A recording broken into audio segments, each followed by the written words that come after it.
नमस्कार मंडळी, स्वागत आहे तुमचं आमच्या चॅनलमध्ये। आवाज महामुंबईचा, शोध बातमीचा, कौल मनाचा।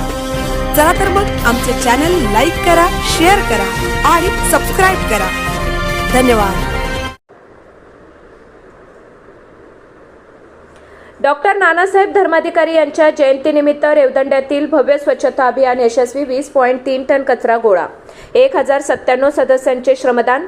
डॉक्टर नानासाहेब धर्माधिकारी प्रतिष्ठान रेवदंडातर्फे ग्रामपंचायत हद्दीत डॉक्टर नानासाहेब धर्माधिकारी यांच्या जयंतीनिमित्त 1 मार्च 2026 नियोजनबद्ध स्वच्छता अभियान राबवण्यात आले। पद्मश्री दत्तात्रय अप्पासाहेब धर्माधिकारी आणि महाराष्ट्र भूषण डॉक्टर सचिनदादा धर्माधिकारी यांच्या मार्गदर्शनाखाली हा उपक्रम पार पडला। डॉक्टर नानासाहेब धर्माधिकारी यांच्या विचारानुसार व्यसनमुक्ती आणि परस्पर आदर हीच खरी जीवनसिद्धी। रेवदंड्यातील स्वच्छता अभियानासारखे उपक्रम गावाला निरोगी बनवतात। गावातील प्रमुख रस्ते, सार्वजनिक ठिकाणे, अंतर्गत आळ्या, नाले आणि झुडपे असलेल्या भागांची शिस्तबद्ध स्वच्छता करण्यात आली। स्वयंसेवकांनी पथके तयार करून प्लास्टिक, साचलेली घाण, रस्त्याकडील कचरा आणि नाल्यातील अडथळे दूर केले।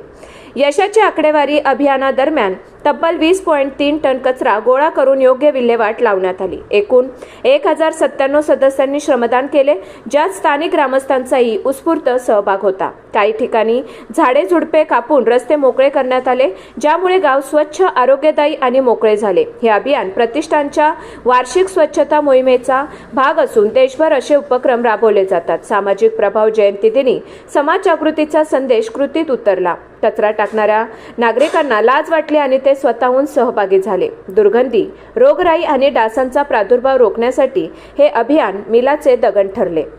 डॉक्टर नानासाहेब यांच्या विचारांना अभिवादन म्हणून हा उपक्रम झाला, ज्याने एकता, शिस्त आणि आदराची भावना वाढली।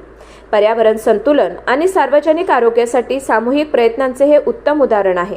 भविष्यासाठी आव्हान, नागरिकांनी असा परिसर कायम स्वच्छ ठेवला तर निसर्ग सुंदर होईल, हवा शुद्ध आणि आरोग्यदायी मिळेल। प्रतिष्ठानसारख्या उपक्रमांना सातत्याने पाठिंबा देऊन स्वच्छ भारत संकल्प मजबूत करा।